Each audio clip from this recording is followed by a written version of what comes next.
Well, welcome back to Pump with Purpose. This is Dr. Diana here.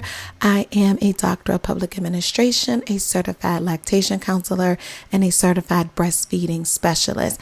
I am the CEO and founder of Pump with Purpose, where we are a global lactation and postpartum private practice, helping and teaching women all across the world to breast pump. So this is our next edition in our podcast episode, and it's a good one, y'all. It's a really good one. It's actually one of the important ones, regardless of if you nurse or pump. It's dependent on, returning to work. And I know everyone is not returning to work, but it's a very important milestone in your journey. Period, point blank. If you are returning to work, it is a very important milestone. And it's not one that should be taken for granted or lightly and just come up with random information. So this is our Pumping Survival Guide Return to Work edition. So can't wait to jump in. So I want to let you know that we offer premier pumping consults to help you personalize your return to work journey, where we go through pump, flange, products, and schedule. So not only, of course, if you see us prenatally, that's a good milestone. If you see us right after the baby is born, within the first 2 weeks, that's another good milestone. Some people see us within the first 12 weeks, which is another good milestone.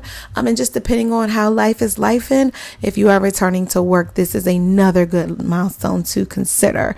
And definitely around the 12-week mark as well. So some people, they may return to work before 12 weeks, at 12 weeks, or after 12 weeks. So I had about 4 months off with both children when I was in corporate America. So it was a milestone that was very important for me to navigate. And this is what this episode is going to be all about. So you want to evaluate your existing situation at work. So some questions you may want to ask yourself: when can you pump at work? Do you have the downtime or a lunch break to pump at work? Where can you pump? You want to get a piece of paper. I'm sorry, I should have announced that at first. Is there already a lactation room or a private room available? Are you constantly traveling? I have my travel nurses and different people, that salespeople or something like that they're in their car a lot. Can your role be done virtually? And then, do you have access to a fridge/freezer? So these are some of the things just to prepare yourself when returning to work. Determining how long you get off, and what does it look like when you return? Also considering where baby will be going. Is baby going to be home? Do you have to get baby up too in order to return to work? Or is someone going to come to your house to watch baby? Are you going to be working at home with baby? Do you have to drop off baby? Where? How long are you going to do drop off? And then someone else does pick up. All of those things should be considered when it comes to pumping. When you pump, how you pump. Is your commute 8 minutes or 2 minutes, or is your commute an hour? I had to take 2 trains into DC. I did an hour and 15 minutes if I was lucky going into DC. I took the local train into DC and then had to take the metro to work. And so, of course, I did not ever pump on the metro. I don't care what is going on. If you are from the Northern Virginia DMV area is what we call it here, I didn't pump on the metro. I'm not telling anybody pump on the metro. But on my local commuter train out, it was very clean. I would sit up on the top and pump. And even if I sat on the bottom, if it was too full, and someone was sitting next to me, please know that I was putting on a cover and I was pumping, and there's not much that's going to stop me from pumping. But regardless, you have to wait until your comfort, go into what your comfort looks like. What's comfortable for you? Are you comfortable pumping in front of people? Or are you I'm just going to wait till I get home? But then if you do, if you pick up the baby or you're at home, and then life starts lifing, then the day just keeps being pushed back. Or do you want to pump before you leave work? So then you're clear for a little bit before. It just depends on what your commute looks like. It depends on if you drive, if you take a bus, if you take a train, or you're, traveling for work, or you have to hop flights for work. Different people have to do different things, and it looks different. And that's why having a one-size-fits-all pump approach is just not going to work. And it's not something that we believe in, and really helping you to understand. So I'm going to repeat those questions again. You can pause the episode here if you want to go grab a pen. But some of the things you want to evaluate: when you can pump at work. Do you have downtime or lunch break? Where can you pump at work? Is there already a lactation room somewhere set up? Are you pumping in your office? What's going on? Private room, coat closet. Like, people pump all kinds of places. I'm not gonna pretend. They go out to the car to do all kinds of things. Not that we have any judgment either way. Are you constantly traveling for work, and can your role be done virtually? I know that's a big thing since COVID and everything, of virtual work. And do you have access to a fridge/freezer? So if you have the ability to do virtual work, or some people I know, if they have to return to the office, I met a lot of families that they were on maternity leave, then their job gives them like a leeway of like a little bit of time of virtual work before they have to return to the office. And that always, if any employers are listening to this, that's always well received. If finally you want the person back into the office at some point, given that little stretch and leeway to like figure out life, even if it's a week, couple weeks, a month, or whatever that looks like, it's going to be great to have. And it's something that we really do support families in, helping them to come up with plans. But let me give you the secret sauce of the secret sauce. You need to come up with your plan first. I'm going to say that again for these pumping streets. You need to come up with your plan first. And I said you, and I do mean you.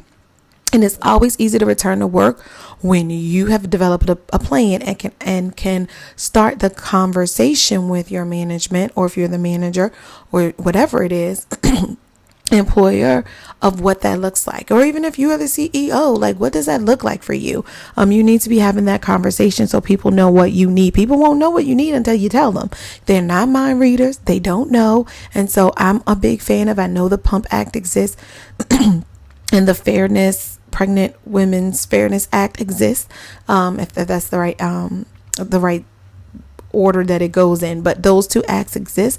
But honestly, I'm a big fan of adult professional conversation of, this is the schedule, this is what I've come up with, this is what I need, what can we do to make this work? I have to believe that people are inherently good and they want us to feed our children. Like, I have to believe that. At Pump with Purpose, I have to believe that, because otherwise so many families would suffer and struggle. And not everyone's situation is ideal, but I have to believe that people are inherently good and they want us to feed our children. They just need to know what we need. So I'm here to help you to do that. Establishing your pumping plan. What is going to be your pumping schedule? What pumps work best for your body? What are your pumping goals? Do you need pumping bras, pump friendly professional clothing? Making sure that you got a bra that doesn't show through your clothes or your shirts. It depends on what you wear all day. Making sure it's supportive of you, making sure it's not too thick, not too thin, whatever your goal is. And do you have a uniform that you need to bring a spare shirt, or I don't like the 2-shirt method, but if you need to make sure your stomach stays covered. I mean, there are plenty of pumping tanks out here now. It just depends on what works best for you. But I just want to encourage you to have an actual plan. What do you need to do when it comes to pumping? Are you going to pump on the way to work? On the way home? Is that even possible? Are you going to pump on your lunch break? Do you need extra pumping times between that? It just depends on your milk output, your baby's intake, and your goals. Those are the 3 biggest things, especially if you are returning after 12 weeks. You really need to understand what you need to empty out your breast and how long you need. Over here at Pump with Purpose, we do not support I'm going to say it again and again and again and again. No matter how many people have an issue with it, we do not support the 120-minute rule. We do not support pumping every 2 hours. We don't support pumping for 15 minutes. We believe in the 240-minute rule, trademarked by Pump with Purpose, which is pumping every 3 hours for 30 minutes for the first 12 weeks with the right pump, flange, products, and schedule. That's what we believe in. I don't know if you're going to work after 12 weeks. After that, it really does depend on what your milk output is, your intake, your baby's intake, and your goals. So what we're trying to say is, if you're making let's go with round numbers. If you're making 30 ounces a day, and your baby takes in 25, then you got a little bit of wiggle room. But if you're making 30 and your baby takes in 30 to 35, then listen, you have an undersupply, and, really figuring out what's going on with pump flange products. I still don't like a 5 ounce. If you're happy with 5 ounce overage, great, but that's not something I'm thrilled with, because if something changes, if somebody gets sick, if, something happens and you can't stay on schedule, like always, I like to get you above baby, in a good way, that you're not stressing with every single time you miss a session or a meeting gets put on the calendar and it interferes with your pumping routine. That's what's so important to us when you are returning to work, regardless if that's full-time, if that's part-time. Having a plan, discuss with your management what needs to happen, propose your options that work for you, and see what your employer says. Do you need do you have someone at work that's also pumping, and, you all can trade and cover each other. Find you, the people laugh every time I say it, find you a smoke buddy or a couple of them. They take their breaks and you cover them. And then when you need to take your break, they can cover you. So that's what we are about. But we help you to figure all of this out. We really want to work with you. So booking a consult for returning to work, making sure that you have a plan in place for pump, flange products, and schedule. Are you using a pump that's conducive to your body?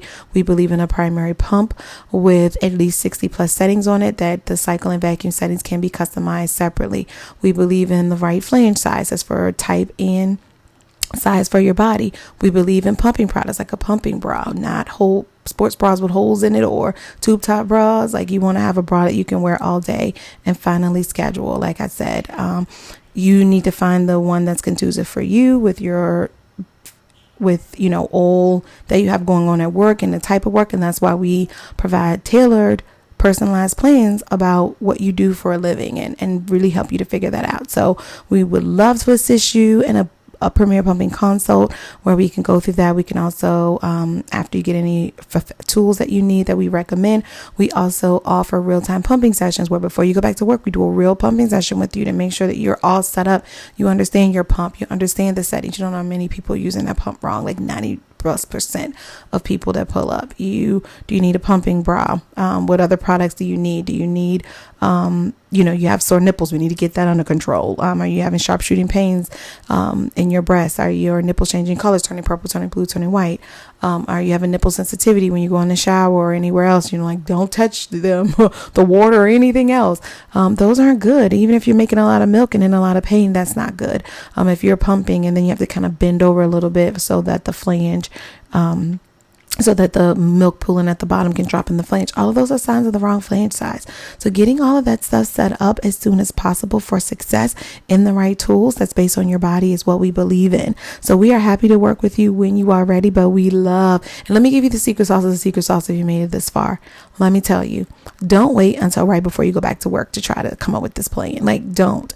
We at a minimum want the plan sooner, but when we work with clients, we want you to start instituting the plan like about 2 weeks before you go back to work. You institute the plan about 2 weeks before, and then the week right before you go back, you can troubleshoot in any way, any changes that you need to take place. So is this working? Is this not working? How is baby doing with accepting bottles? If that's a concern, especially if you were nursing more, and now you're changing it completely up. If you're EP, of course, this is, not really a problem, because if your baby's already taken a bottle, then that's not a concern. But what I'm saying is that how is it going? Are you gonna, get to daycare or grandmother or, family friend or whoever it is, and they're gonna ask for all this extra milk and put you under extra stress? Having a plan of knowing what your baby is taking in and what baby is doing before you go back to work, so you're not stressing on top of trying to produce all this unrealistic milk, because people think that every time the baby cries that they need another bottle. I can go on and on and on and on. So really, it's not just about you, but also what the baby's going to be doing, where the baby's going to be, who's the baby's going to be with. Is a significant other going to stay home? Is someone going to come in, family? Are you going to have a nanny come in? Are you going to put baby in daycare or somewhere else outside of the home? All of those things should be considered in your return to work plan. And we love helping you to put it all together, especially if you have toddlers or older children too, because they have to be considered in pumping. I'm sorry, if y'all don't know that the secret sauce of the secret sauce is to figure out the older kids too in your pumping plan, and return to work plan, and what you need to be doing day in and day out. I'll just give you that for the free. So this is Dr. Diana here. Until next time with Pump with Purpose.